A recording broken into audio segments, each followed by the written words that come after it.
Hey guys, I will show you how to fix this problem on Windows system. In the first step, we need to go to search bar and simply type here sysdm.cpl and from the control panel item, so click here to open it. Once we are here, we need to go to advanced tab and from the performance section, click on settings.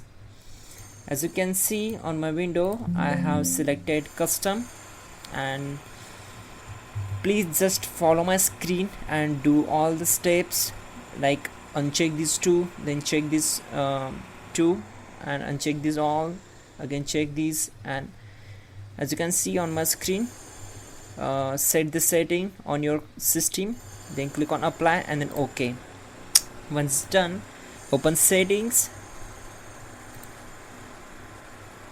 then just click on these three lines and go to privacy and security, and from the apps permission you can just turn off the unwanted permissions. Like for example, I wanted to disable this location permission, then I will disable it.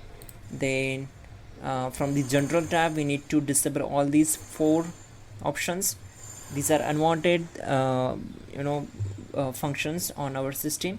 Once done, just restart your system. You can also check out our description link to fix this issue quickly and effectively. Please go and check out once.